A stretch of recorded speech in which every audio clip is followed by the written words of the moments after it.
안녕하세요. 마부사키 채널의 남규입니다. 아시다시피 제가 잘 하는 거는 상품 하나를 집중적으로 잘 파는 건데요. 0원에서 1000만원까지 한 달 만에 달성하는 일을 하고 있습니다.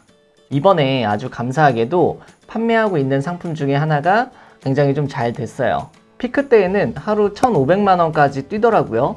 결국 10월달은 월 1억이 넘는 매출로 마감을 하게 되었습니다. 반짝 매출은 아니고 11월에도 1억은 넘을 것 같아요. 정말 잘 파는 분들에 비하면 아무것도 아닌 매출이지만 단일 상품으로 월 1억을 만들었다는 것이 의미가 있지 않나 싶습니다. 물론 이 1억은 순수익은 아니니까 오해하지 마시고요. 어쨌든 오늘은 월 1억, 하루 1000만원을 찍고 나서 월 1000만원에서 어떻게 월 억 단위로 올라갈 수 있었는지 알려드리고자 합니다. 개인적으로 오늘 다룰 내용은요, 제조업이나 유통업에 계신 분들보다 상품을 소싱해서 하나씩 집중적으로 판매하는 분들에게 조금 더 도움이 될 것 같아요. 기본적으로 혼자서 매출 기준으로 월 1000만원 정도는 꾸준히만 공부하시면 제로 베이스여도 정말 누구나 달성하실 수 있습니다. 상품 선정 잘하고 세부 키워드 잡아서 위로 올리고 지속적으로 광고와 홍보를 하면은 매출 기준 월천 정도는 나올 수 있습니다. 이거는 이미 저뿐만 아니라 다른 많은 유튜버 분들이 인증을 남겨주시니까 굳이 길게 말하지는 않겠습니다. 그런데 월 1000만원 이상으로 넘어가기 위해서는 사실 장벽이 좀 있습니다. 아주 단순하면서 무서운 진리인데요. 첫째, 마진이 높아야 됩니다. 둘째, 비용을 줄여야 합니다. 셋째, 사람을 뽑아야 됩니다. 이 세 가지를 본인이 가지고 있는 역량과 주변의 도움들로 인해서 하나씩 개선을 하셔야만 월 1억을 달성하실 수 있습니다. 세부 키워드가 아니라 메인 키워드에서 경쟁을 하는 거는 월 1000만원을 만드신 분도 결코 쉬운 일은 아닌데요. 제가 이번 영상에서 왜 이 세 가지를 중요하게 생각을 하는지 말씀을 좀 드릴게요. 첫 번째, 마진이 높아야 하는 이유, 시장성에 대한 이야기입니다. 제가 뒷고기 때에는 2달 만에 월 1500만원의 매출을 일으켰는데 이번에 판매한 상품은 런칭을 하고서 2달 만에 월 1억을 달성할 수 있었습니다. 제가 생각을 해보니까 이 상품은 뒷고기에 비해서 단가가 한 20배는 더 높아요. 계산을 조금 해보자면 만약에 상품을 하나 파는데 하나를 팔아서 3000원짜리 상품이 남으면 100개를 팔아도 30만원 밖에 되지 않습니다. 문제는 마케팅적인 측면에서 봤을 때 3,000원짜리 하나를 팔기 위해서 검색 광고 입찰가도 못 올리고 이익이 작다 보니까 광고비를 이것저것 써가면서 경험을 할 수가 없어요. 그러면 아무리 좋은 조언을 들어도 이걸 테스트를 해볼 수가 없으니까 계속 악순환이 됩니다. 반면에 하나 팔아서 5만원이 남으면 100개를 팔면 500만원이에요. 마진이 높다 보니까 광고도 이것저것 테스트 해볼 수가 있고 리플렛이나 사은품을 증정한다든지 여러 가지 마케팅에 투자할 수 있는 여력이 좀 생기겠죠. 너무 단순 계산이긴 하지만 잘 생각을 해보면 온라인에서 홍보글을 쓰기 위해서 블로그에 글을 하나 작성한다고 했을 때 노력은 비슷하게 들어가는데 그 결과물은 크게 달라질 수가 있습니다. 이 영상을 보시는 분들 중에서 아직 내가 월 1000이 안 된다 하시는 분들은요, 처음에는 굉장히 낮은 상품으로 경험을 쌓는 것이 맞고요. 그 다음에는 계속 그 상품만 판매하는 것이 아니라 조금 더 좋은 조건으로 새로운 상품을 가져오는 노력이 결국 필요하다고 생각을 합니다. 왜냐하면 경쟁이 낮다는 건 결국 시장성이 작다는 뜻이거든요. 하지만 우리가 일반적으로 경쟁이 치열하다고 생각하는 대형 키워드를 잘 보시면 그만큼 공략할 수 있는 중소형 키워드가 많다는 걸 아실 겁니다.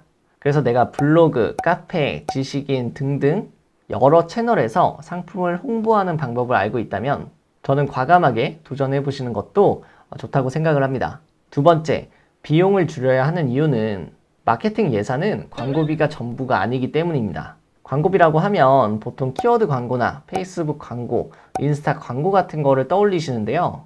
만약에 블로그 체험단을 한다면 그 안에 들어가는 제품 원가나 택배비, 지인들한테 보내주면 지인들 협찬 비용, 이런 것들도 다 같이 생각을 해봐야겠죠. 그리고 상위 노출 시켜주는 업체들은 블로그나 카페 글을 상위에 올려주는 대가로 건당 얼마씩 이렇게 돈을 받아요. 그러니까 이 모든 것을 다 합쳐서 마케팅 예산으로 봐야 한다는 것이죠. 실제로 마케팅 대행사가 하는 역할이 이런 식으로 어느 채널에 얼마를 써야 가장 효율적인지 전략을 짜주죠. 다시 말해서 가격 대비 퀄리티를 따져가면서 좋은 업체들을 계속 구하셔야 한다는 뜻입니다. 처음에는 크문같이 공개된 곳에서 구하실 수밖에는 없는데 나중에 거래처가 생기면 크문 가격의 3분의 2, 많으면 절반까지도 떨어질 수가 있습니다. 이게 또 네이버는 C랭크가 있어서 상품군마다 단가가 다르기 때문에 계속 발품을 팔면서 더 좋은 업체를 구하셔야 합니다. 그래서 여러분들도 마케팅 예산이라고 하면 키워드 광고 입찰가만 높이시는 분들이 정말 많은데 더 다양한 채널에서 다양한 방법으로 활용을 하셨으면 좋겠습니다. 마지막 세 번째는 조직을 만든 것인데요. 이건 제가 정말 잘했다고 생각하는 것 중에 하나인데요. 온라인으로 상품 판매하시는 분들은 대부분은 다 처음에 혼자서 하실 겁니다. 우리가 요즘에 유행하는 드라마 스타트업처럼 투자를 받고 J커브를 그리기 위해서 달려나가는 그런 비즈니스 모델이 아니라면 결국 자체 수익이 어느 정도는 쌓인 다음에 내 시간을 확보하기 위해서 사람을 고용하게 될 텐데요.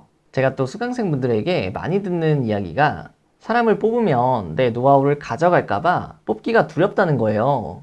물론 저도 그 사실에는 공감을 합니다. 특히 온라인 판매 같은 경우에는 쉽게 따라할 수 있기 때문에 거래처를 노출하거나 내 노하우를 알려주는 것이 쉽지는 않습니다. 믿었던 직원한테 거래처를 뺏겼다는 말도 종종 들어요.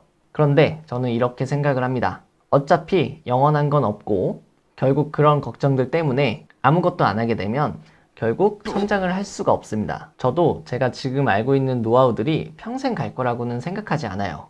다만 그동안 시행착오를 많이 겪으면서 한 가지 배운 거는 나의 지금 역량이나 내가 지금 알고 있는 것들은 그 자체로 너무 부족하다는 것이었어요.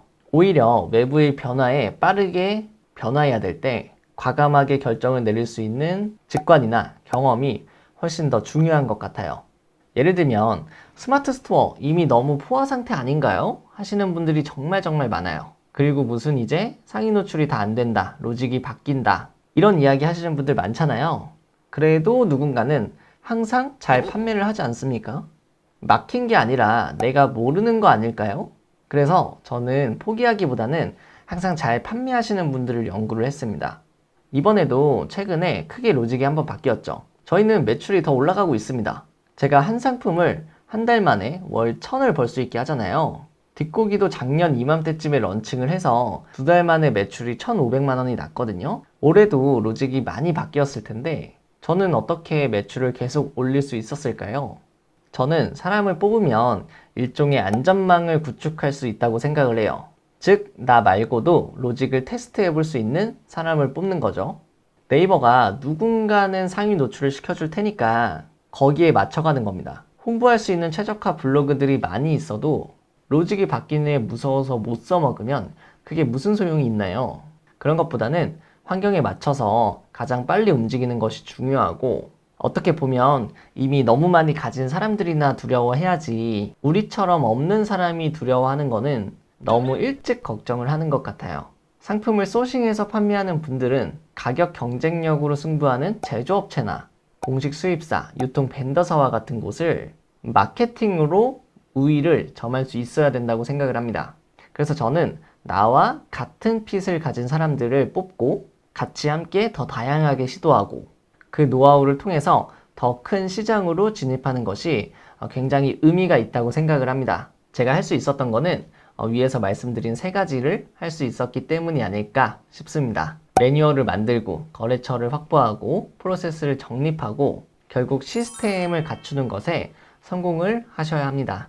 그럼 이번 영상은 여기까지고요. 저는 다음 시간에 뵙도록 하겠습니다. 감사합니다.